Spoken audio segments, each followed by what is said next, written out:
नमस्कार, Amar Ujala the bonus में आपका बहुत बहुत स्वागत है। मैं हूं हर्ष वर्मा और आप देखना शुरू कर चुके हैं पर्दे के पीछे। इस हफ्ते निफ्टी बैंक सेंसेक्स ने नए हाई बनाए, लेकिन उसके बावजूद बहुत सारे निवेशकों के बीच में जो मुस्कुराहट है वो मिसिंग थी, क्योंकि उनके पोर्टफोलियो में वो तेजी नहीं देखने को मिली जिसकी वो उम्मीद कर रहे थे। खैर, बहुत सारे एक्सपर्ट्स का मानना है कि अब मिड कैप और स्मॉल कैप की बारी है।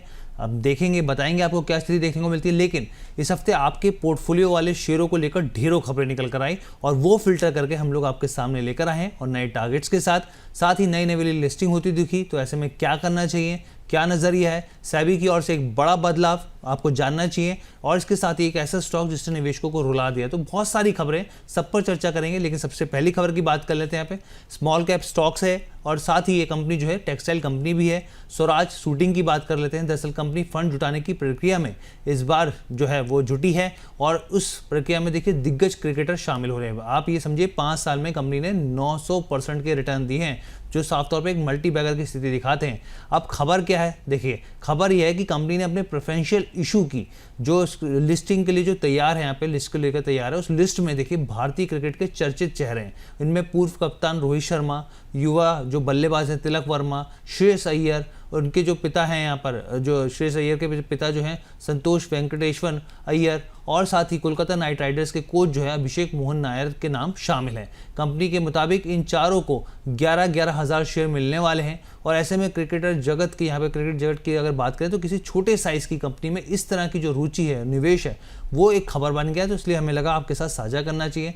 स्वराज शूटिंग में अगर हम लोग देखें तो कुल 43.76 लाख शेयर जो हैं 236 रुपये प्रति शेयर के दर से यहाँ पे जारी करने का प्रस्ताव रखा गया है। इससे कंपनी को लगभग 103 करोड़ रुपए मिलने में मदद मिलेगी, उम्मीद कंपनी करके चल रही है। और इसके साथ ही कंपनी लगभग 67.97 मतलब 68 लाख जो है वारंट भी उसी कीमत पर जारी करने की योजना बना रही है। कंपनी अपनी उधारी सीमा को बढ़ाकर अपने कारोबार को एक्सपेंशन बढ़ाने की कोशिश कर रही है। देखिए कई बार कंपनी को पैसे की जरूरत होती है, तो ऐसे में कंपनी इस तरह के डिसीजन लेती है, और ताकि वो अपने बिजनेस को एक्सपेंड कर सके। इसमें चर्चित चेहरे नाम शामिल थे, इसलिए मैंने आपके साथ शेयर किया। अब दूसरी बड़ी खबर है, यहाँ पे कमर्शियल गाड़ियां बनाने वाली दिग्गज कंपनी अशोक लेलैंड के शेयरों में धमाकेदार जोश देखने को मिला इस हफ्ते।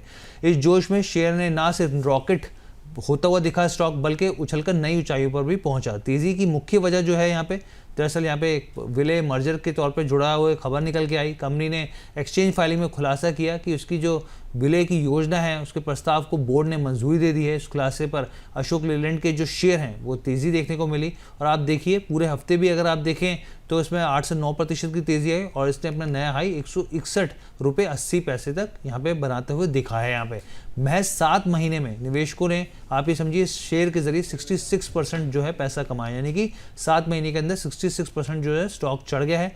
बैठक में हिंदुजा, यहाँ पर आप समझिए कि हिंदुजा लेलैंड फाइनेंस को एनडीएल वेंचर्स में मिलने के प्रस्ताव को मंजूरी दे दी गई है। हालांकि अभी इस प्रस्ताव पर एक्सचेंज यानी कि सेबी और एनसीएलटी की मंजूरी मिलनी बाकी है, और इस विलय के लिए यहाँ पर एक्सचेंज रेशो जो फिक्स किया जा चुका है, और यहाँ पे आप समझिए कि जो लीलैंड फाइनेंस है उसके हर 10 शेयर के बदले एनडीएल वेंचर्स के 25 शेयरों का जो रेशो है वो फिक्स किया गया है। योजना के तहत इस विलय के लिए 1 अप्रैल 2026 की तारीख तय की गई है। लेकिन इसमें अभी जो है, मैंने आपको बताया कि अभी जो है अप्रूवल नहीं मिला है। जैसे अप्रूवल मिलेगा तो हम लोग फिर आपके साथ यहाँ पे जानकारी साझा करेंगे। अब एक ऐसे स्टॉक की बात कर रहे हैं जिसमें आप समझिए कि निवेशक 6 दिन के अंदर, 5 दिन के अंदर रो दिए, मतलब करीब 40% से ज़्यादा की गिरावट देखने को मिली। आईटी सेक्टर की स्मॉल कैप कंपनी है यहाँ पर, और मैग्लेनिक क्लाउड जो है इस कंपनी का नाम है। शेयर में भारी गिरावट देखने को मिल रही है। कंपनी के शेयर 20% तक टूटकर आप देखिए यहाँ पे 30-32 रुपये के आसपास पहुँचते हुए दिखे। लोअर सर्किट लगातार लगा रहा है, इसमें नया 52 वीक लो बनाते हुए दिखे यहाँ पर, और आप 5 दिनों के अंदर 45% से ज़्यादा जो है स्टॉक क्रैश होता हुआ दिखा है। और आप ये समझिए गिरावट तब देखने को मिल रही है जब कंपनी को इसी हफ्ते में एक बड़ा ऑर्डर मिला, और ये ऑर्डर जो है वो काफ़ी बड़ा है। कंपनी को ईस्ट कोस्ट रेलवे से क्रू वाइज और साथ ही वीडियो रिकॉर्डिंग सिस्टम जो है उसकी सप्लाई, इंस्टॉलेशन और कमीशनिंग का ऑर्डर मिलता हुआ दिखाया। यानी कि इस ऑर्डर का भी असर नहीं पड़ा यहाँ पे। कंपनी के कॉन्ट्रैक्ट की कुल वैल्यू 6 करोड़ है, क्योंकि कंपनी स्मॉल कैप है जिस हिसाब से उसकी वैल्यू, तो उस हिसाब से 6 करोड़ के आसपास का ये ऑर्डर है। इसे 3 साल के अंदर पूरा करने का है लक्ष्य रखा गया है। कंपनी के ग्लोबल सीईओ और एमडी जो जोसेफ सुधीर रेड्डी हैं, उनका साफ तौर पर कहना है ऑर्डर रेलवे नेटवर्क के लिए बड़े पैमाने पर सुरक्षा से जुड़े रिकॉर्डिंग प्लेटफॉर्म उपलब्ध कराने में यहाँ पर कंपनी की विशेषता हासिल है। जिस तेजी से स्टॉक ऊपर गया था उसी तेजी से यहाँ पर नीचे आ गया। निवेशकों को इस चीज़ को समझना चाहिए। अब हम लोग बात करते हैं टाटा मोटर्स पैसेंजर व्हीकल की। आप ये समझिए इस हफ्ते कंपनी ने अपने जो पुराना ब्रांड था कंपनी का सियारा, कई सालों बाद उसका नया अवतार पेश किया। कंपनी को उम्मीद है कि इससे उसकी कुल बिक्री जो सेल्स है एसयूवी सेगमेंट में वो बढ़ जाएगी और वो बढ़कर 70% के आसपास भी हो सकती है, कंपनी का मानना है। यहाँ पे सियारा एसयूवी की जो लॉन्च है, आप ये समझिए कि कंपनी के शेयरों में इस वजह से एक अच्छी तेज़ी देखने को मिली, 3 से 4% की बढ़त बनाते हुए दिखा और 362 ये कहें 363 का इसने नया हाई छुआ। मार्केट कैप भी इसकी करीब 1.32 लाख करोड़ पे पहुंचती देखी। टाटा मोटर्स पैसेंजर व्हीकल में आप ये समझिए कि सितंबर 2025 के आखिरी तक प्रमोटर्स के पास 42.57 42% के आसपास की हिस्सेदारी थी। अब यहाँ पर रिपोर्ट जाननी भी बहुत ज़रूरी है। HSBC की रिपोर्ट आई है, उन्होंने यहाँ पर होल्ड की सलाह दी है, अपने टारगेट को बढ़ा दिया है, 400 से लेके 467 के आसपास पहुँचा दिया है। ब्रोकरेज को उम्मीद है कि सियारा जो है टाटा मोटर्स की एक बड़ी गेम चेंजर जो मिड साइज एसयूवी सेगमेंट में हो सकती है, उसकी वापसी को बूस्टअप दे सकती है कंपनी को। और यहाँ पर उन्होंने 17% अपसाइड का वो उम्मीद मान के चल रहे हैं कि बहुत तेज़ी जो है इसमें देखने को मिल सकती है, यानी कि बहुत सारे एमके ग्लोबल भी 20 से 25% की तेज़ी मान के चल रहा है। तो मार्केट शेयर बढ़ता हुआ दिख सकता है, ब्रोकरेज का मानना है, और एक नए टारगेट्स यहाँ पे स्टॉक के लिए दिए जा रहे हैं, पॉजिटिव संकेत माने जा रहे हैं। अगली कंपनी की बात करते हैं गुजरात मिनरल डेवलपमेंट कॉर्पोरेशन यानी कि GMDC की। शेयरों में ज़बरदस्त स्थिति देखने को मिली, स्टॉक जो है 2 दिन में 11% से ज़्यादा चढ़ गए। और आप ये देखिए कि नया जो शेयर ने हाई बनाया 575 का नया ऑल टाइम हाई बनता हुआ दिखा। पूरे हफ्ते में देखें तो 11% की तेज़ी आई। और आप ये समझिए कि स्टॉक जो है करीब करीब अपने, अगर आप इसको लो से देखें तो 60% के आसपास जो है मजबूती दिखा चुका है यहाँ पर। इसके अलावा अगर हम लोग बात करें कंपनी के, तो देखिए सपोर्ट जो है कंपनी को कर रहा है, मिनरल कीमतें, इंडस्ट्रियल डिमांड जो है उसका सपोर्ट मिलता हुआ दिख रहा है यहाँ पे। और एक सरकार का बड़ा फैसला है वो भी साफ तौर पे इस पर असर डालता हुआ दिख रहा है। तो देखिए क्यों तेज़ी आई वो भी जान लेते हैं। दरअसल क्या हुआ, प्रधानमंत्री नरेंद्र मोदी की अध्यक्षता वाली केंद्रीय कैबिनेट जो है वो जल्द ही रेयर अर्थ परमानेंट मैग्नेट जो है उसके घरेलू उत्पादन को बढ़ावा देने के लिए एक बड़े इंसेंटिव पैकेज का ऐलान कर सकती है। और ये जो प्रस्ताव है 7,300 करोड़ के पैकेज का है यहाँ पर, और ये होता हुआ दिखा भी है यहाँ पर, और जिसका मकसद यहाँ पे जो है रेयर अर्थ मैग्नेट्स को पूरा मैन्युफैक्चरिंग इकोसिस्टम विकसित करने को लेकर ये खबर निकल के आई। और ऐसे में यहाँ पर रेयर अर्थ बहुत ही ऐसे, यहाँ पे आप समझिए कि चीज़ें होती है, मिनरल्स होते हैं जो पूरी दुनिया में अवेलेबल नहीं होते, और ऐसे में उसकी माइनिंग करना और फिर ये कंपनी के तौर पे इस तरह के फैसले सरकार का सपोर्ट करना, तो ये पॉजिटिव स्थिति दिखाते हैं यहाँ पे। अब हम लोग आगे बढ़ते हैं, महारत्न कंपनी गेल की बात कर लेते हैं। यहाँ पे शेयरों में भारी गिरावट इस हफ्ते देखने को मिली, और खासतौर पे शुक्रवार को। इसकी वजह ये है, यहाँ पे petroleum and natural gas regulatory board PNGRB ने यहाँ पे ट्रांसमिशन टैरिफ रिवीजन ऑर्डर जारी किया, और इसमें टैरिफ को उम्मीद से कम बढ़ाया गया, जिसकी वजह से स्टॉक जो है वो क्रैश कर गया। लंबे समय से यहाँ पे रिवीजन का इंतजार हो रहा था, और जब ये खबर आई कम बढ़ोतरी की, तो इससे स्टॉक जो है वो धड़ाम हो गया, 6% से ज़्यादा ये नीचे चला गया। आप ये देखें तो करीब 5.5% के आसपास की गिरावट आई, 173 पे स्टॉक पहुंचता दिखा। पिछले साल 6 दिसंबर को 2024 को एक साल का जो हाई बनाया था इसने 213 रुपये बनाया था, और वहाँ से आप देखिए करीब ये 29% टूट चुका है यहाँ पे। तो ये स्थिति साफ तौर पे देखने को मिल रही है। रिवाइज टैरिफ के मुताबिक नए ट्रांसमिशन टैरिफ को अब प्रति MMBTU यानी कि million metric British thermal unit के हिसाब से देखें तो 65.7 रुपीज़ जो है वो किया गया। पहले ये 58 रुपीज़ के आसपास था, यानी कि 12% की तो बढ़ोतरी की गई है, लेकिन कंपनी जो मान के चल रही थी, उम्मीद कर रही थी, वो इससे कम हुआ, और इसी वजह से यहाँ पर जो है स्टॉक जो है वो क्रैश होता हुआ दिखा। अब यहाँ पे देखिए ICICI ब्रोकरेज की फर्म आई है, और जो ICICI ब्रोकरेज फर्म है उसकी रिपोर्ट आई है, और उन्होंने यहाँ पर जो है 20% से ज़्यादा की बढ़ोतरी की स्टॉक में उम्मीद जताई है। इसके अलावा UBS सिटी जो है वो 215 के टारगेट्स दे रहे हैं यहाँ पर। उनका मानना है कि स्टॉक में अभी भले ही दबाव हो, गिरावट हो, लेकिन आगे तेज़ी देखने को मिल सकती है। प्रदीप हल्दर का भी कहना है 150 के लेवल से यहाँ पर बाइंग के हो सकते हैं, लेकिन स्टॉक इस लेवल को भी छुएगा। तो ये और खबर निकल के आई है। उसके बाद हम मेटल कंपनियों की बात कर लेते हैं यहाँ पे। आप देखिए इस हफ्ते शेयरों में मेटल कंपनियों के ज़बरदस्त तेज़ी देखने को मिली, चाहे आप सेल देख लीजिए, JSW स्टील देख लीजिए, वेदांता, हिंद कॉपर, बहुत सारे स्टॉक्स थे जिसमें 4 से 5% तक ही चढ़ते हुए देखे हैं यहाँ पर। अब यहाँ पर देखिए ये तेज़ी ऐसे समय में आई है जब स्टील सेक्रेटरी ने यहाँ पर संकेत दिया है कि सरकार स्टील आयात पर सेफगार्ड ड्यूटी को लेकर जल्द ही फैसला ले सकती है। इसके अलावा दिसंबर में होने वाली RBI बैठक में जो रेट कट को लेकर उम्मीदें मान की चीज़ चली जा रही हैं, उससे सेंटिमेंट्स मजबूत होते हैं। इसके अलावा अमेरिकी फेडरल रिजर्व बैंक भी जो है दिसंबर में ब्याज दरों में 10 दिसंबर को एक बैठक होने जा रही है, और भी बहुत बड़े फैसले हो सकते हैं, तो उसमें जो है रेट कट की संभावना जताई जा रही है। इससे क्या होता है कि विदेशी निवेशकों को उधार लेने की जो लागत है वो कम होती है और ऐसे में जो है ग्रोथ की स्टोरी ज़्यादा बेहतर होती है। और इसलिए जो है, और ख़ास तौर पे हम लोग चाइना पे मेटल्स को लेकर काफ़ी निर्भरता है वहाँ पर, तो दुनिया भर में जो एक सेंटिमेंट्स जो है वो पॉजिटिव होते हैं और इसी की वजह से यहाँ पे इसमें तेज़ी देखने को मिली। तो सेफगार्ड ड्यूटी जो है वो बहुत इंपॉर्टेंट हो जाती है इस खबर के लिहाज से अगर आप समझे तो। अब हम लोग बात करते हैं टेलीकॉम ऑपरेटर वोडाफोन आइडिया से जुड़े एक बड़े अपडेट की। कंपनी ने बताया कि उसने अपने प्रस्तावित बॉन्ड इशू के साइज में बड़ी कटौती की है। यहाँ पे रॉयटर्स की खबर को अगर हम लोग देखें तो उन्होंने कहा है कि ये कदम कंपनी जो है उठा रही है क्योंकि यहाँ पर जो उधारकर्ता हैं उनसे सस्ते रेट पर फंडिंग मिलने की उम्मीद है, इसलिए जो है बॉन्ड्स में जो है यहाँ पर परसेंटेज को घटाया जा रहा है यहाँ पे। और यहाँ पर खबर ये भी है कि भारत की तीसरी जो सबसे बड़ी कंपनी है यहाँ पे वायरलेस कंपनी की ये यूनिट अब पहले प्रस्तावित जो मतलब वोडाफोन आइडिया जो है वो करीब 5,000 करोड़ के बजाय अब करीब 3,200 करोड़ के बॉन्ड जो है वो जारी करेगी। यानी कि पहले जो संख्या थी 5,000 करोड़ की थी उसको घटा के 3,200 करोड़ कर दिया जाएगा।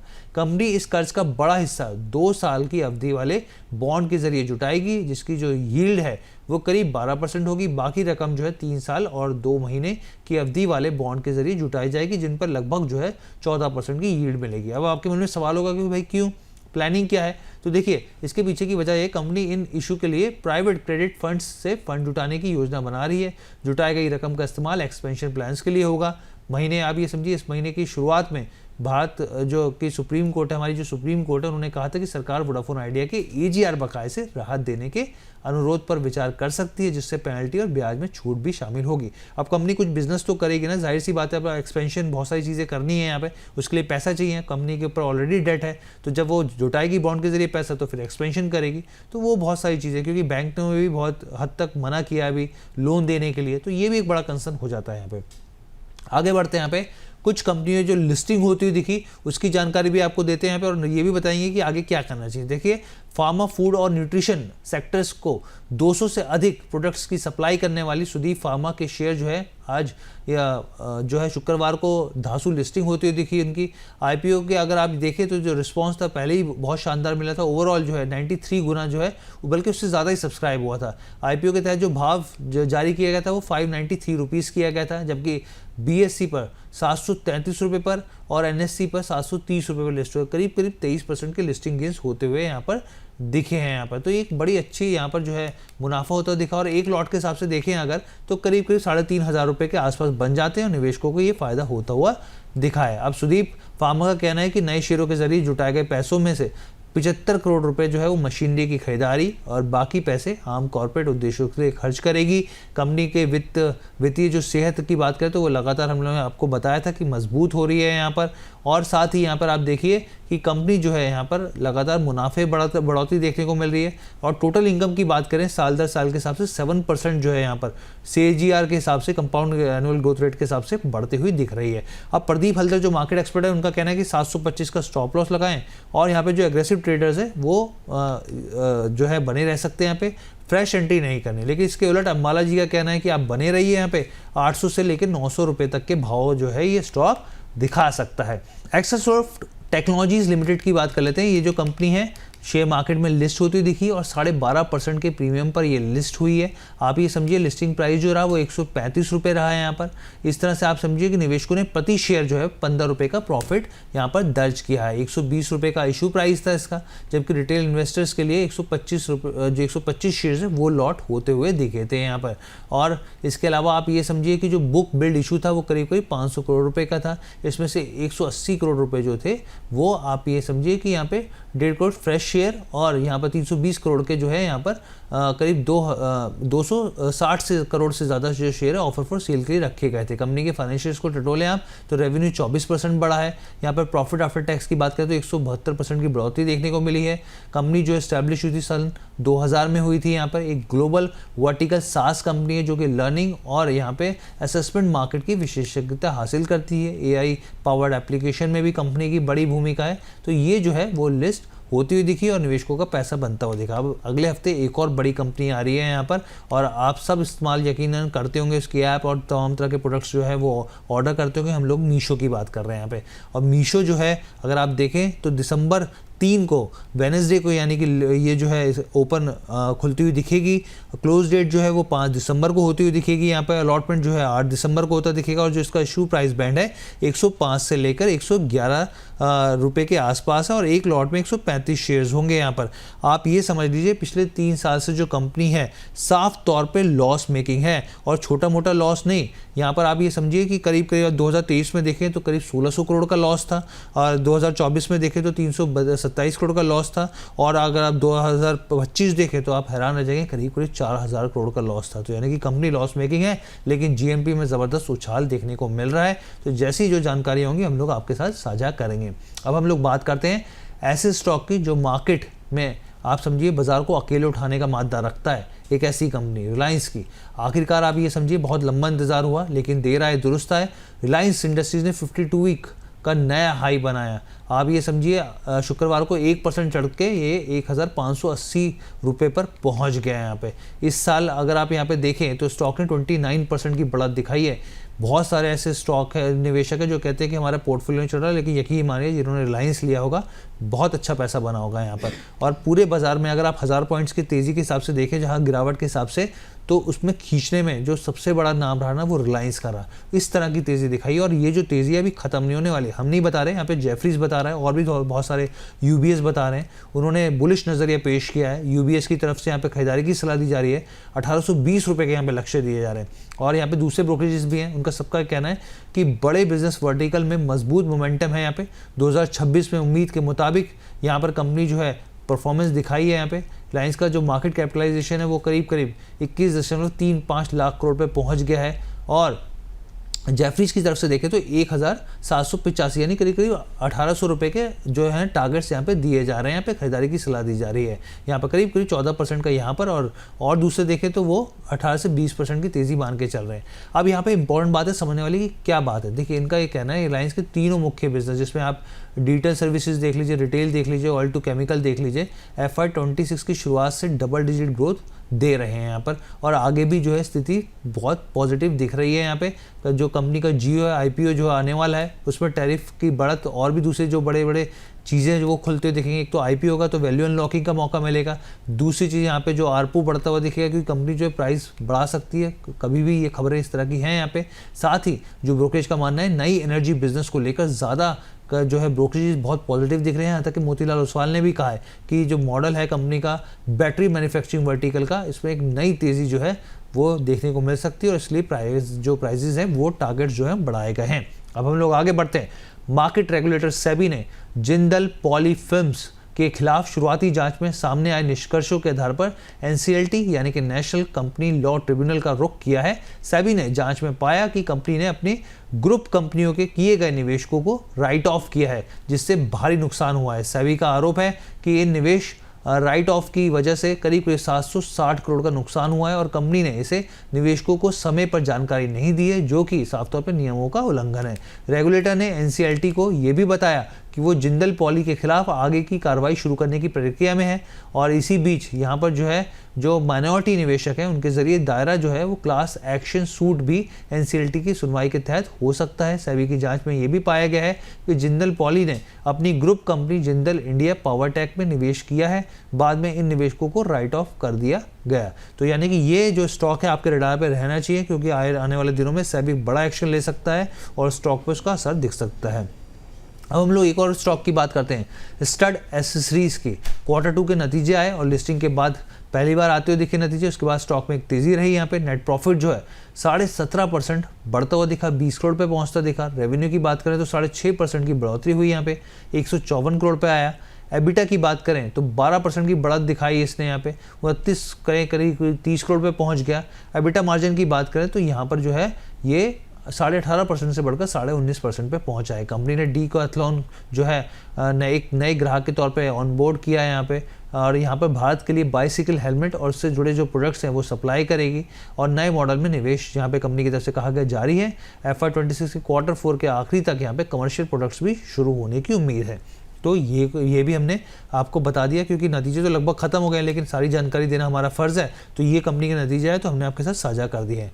इस हफ्ते शानदार तेजी के साथ मल्टी कमोडिटी एक्सचेंज यानी कि MCX रहा पहली बार 10,000 जो है आप समझिए स्टॉक का भाव है वो पार होता हुआ दिखा। MCX के शेयर जो है 3% के आसपास चढ़ते हुए दिखे यहाँ पर। और आप देखिए क्या धुआंधार तेज़ी दिखाई बाजार की। इस तेज़ी में अगर आप यहाँ पे देखें यहाँ पे स्टॉक तो इसने बहुत ही शानदार रिटर्न यहाँ पे दिए हैं निवेशकों को, जो अब रिकॉर्ड हाई जो है इसका 10,311 के आसपास पहुँचता हुआ दिखा है। अगर आप यहाँ पे मंथली आधार पे भी देखें 3 महीने के अंदर ये स्टॉक जो है शानदार रिटर्न दिए। 11 महीने में या फिर 7 महीने में भी देखें तो हर लिहाज से हर लेवल पे पॉजिटिव रिटर्न मिला है, कहीं नेगेटिव रिटर्न इसके नहीं बनते हो दिखे।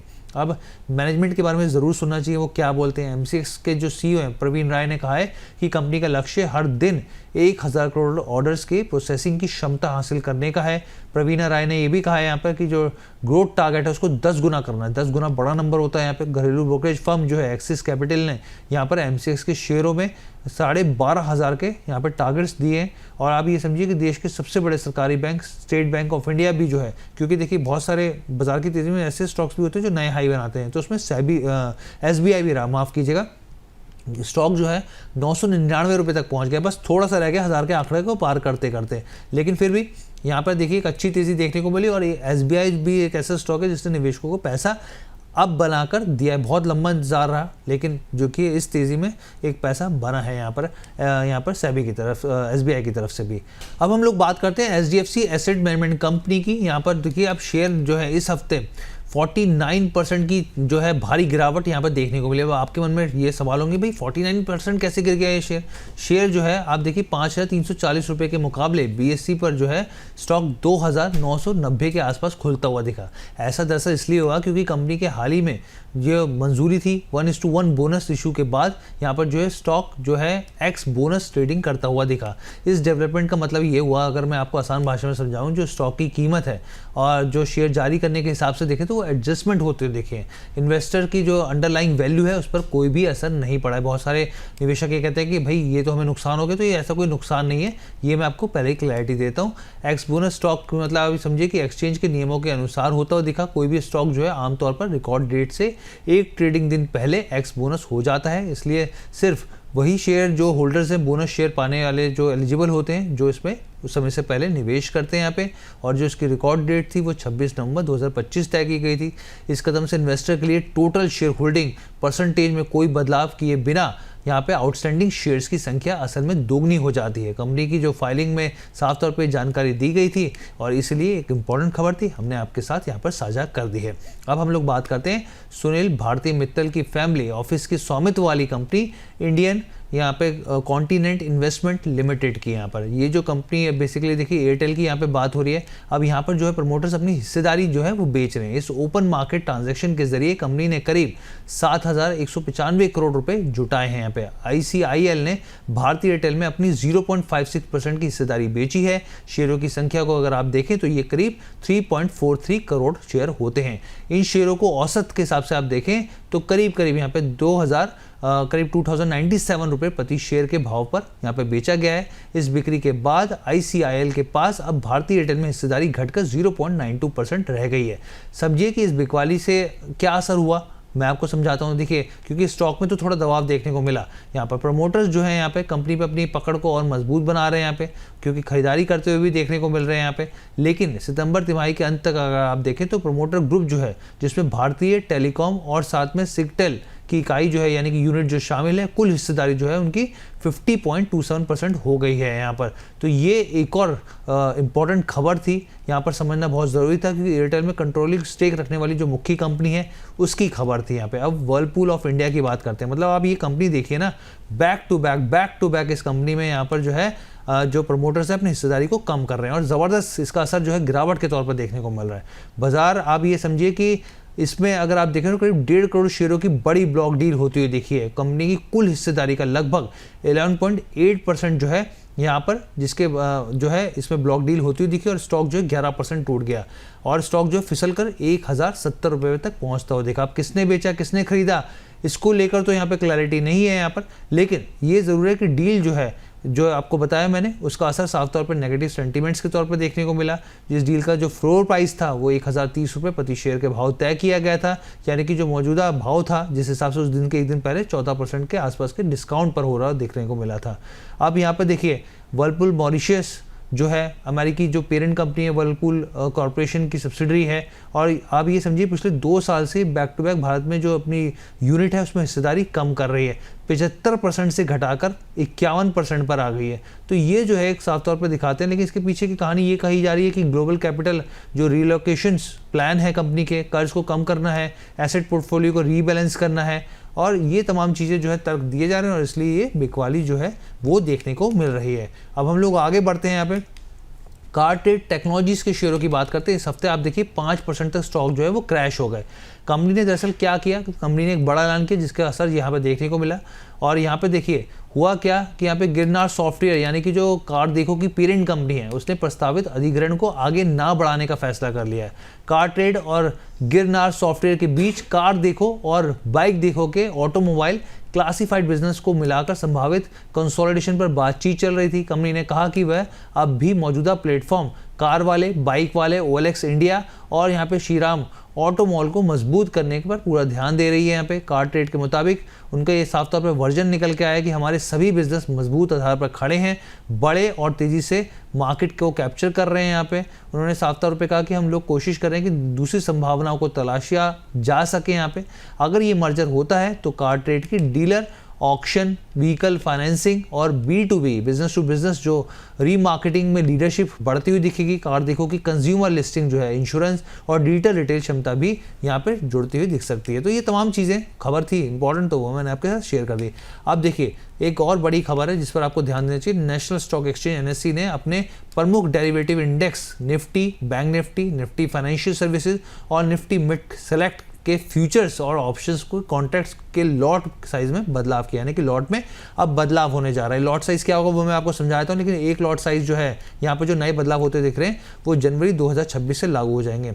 अब कितना बदलाव हुआ है वो मैं आपको बताता हूँ। निफ्टी का लॉट साइज जो है 75 से घटाकर 65 कर दिया गया, 65 कर दिया गया है।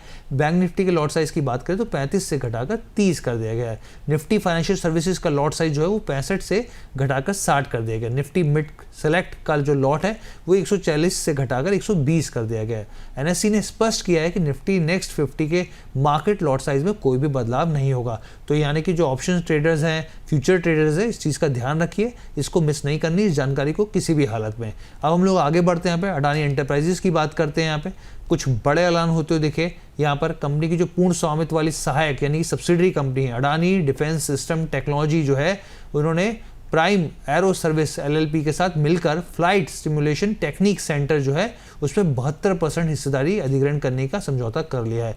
आप ये देखिए एक के बाद एक जो अडानी के जो पूरा ग्रुप है उसमें नई कंपनियां जो है ऐड ऑन होती हुई दिख रही हैं, और इस डील की जो अगर आप एंटरप्राइज वैल्यू देखें तो 820 करोड़ के आसपास हो जाती है। इस अधिग्रहण में अडानी डिफेंस सिस्टम टेक्नोलॉजीज के साथ उसकी जो step subsidiary horizon arrow solution limited है वो भी शामिल है यहाँ पर। तो यानी कि कंपनी जो है पूरा मिलके जो है करीब से मेजोरिटी जो हिस्सेदारी वो खरीदारी की गई है। फ्लाइट स्टिमुलेशन सॉल्यूशन जो है और साथ ही अन्य मौजूदा शेयरधारकों की सहायक कंपनी है। यहाँ पे कंपनी ने यहाँ पे स्पष्ट किया है कि ये जो लेन देन है रिलेटेड पार्टी ट्रांजैक्शन की श्रेणी में नहीं आता है। FSTC देश का सबसे बड़ा स्वतंत्र फ्लाइट ट्रेनिंग स्टिमुलेशन प्रोवाइडर है। कंपनी के पास 11 फुल फ्लाइट स्टिमुलेटर्स और साथ ही यहाँ पे 17 ट्रेनिंग एयरक्राफ्ट हैं। ये पायलट्स और commercial pilot licence, type rating और यहाँ पे इसके अलावा दूसरे विशेषज्ञता जिसमें देखिए कोर्सेज होते हैं वो प्रोवाइड करती है। अब आपको यहाँ पे समझने की बात क्या है, देखिए समझने की बात ये कि अधिग्रहण वो ऐसे समय में उम्मीद लेकर आया जब अडानी जो है डिफेंस, भारत के उभरते डिफेंस सेक्टर और एविएशन सेक्टर और खासतौर पर पायलट ट्रेनिंग सेक्टर की यहाँ पे मजबूत स्थिति दिखाता है। तो ये ओवरऑल खबर थी। देखिए हम लोगों ने हर एक पहलू को कवर करने की कोशिश की। इस पूरे हफ्ते जो भी पूरे घटनाक्रम रहे हर एक सेक्शन को कवर किया। उम्मीद करते हैं आपको ये शो पसंद आया होगा। कुछ कमी पेशी रह गई हो तो उसके लिए मैं माफ़ी चाहता हूँ। अगर आपके मन में कोई सवाल हो, दुविधा हो तो प्लीज़ कमेंट कीजिए। फिलहाल के लिए इजाज़त दीजिए। बहुत बहुत धन्यवाद।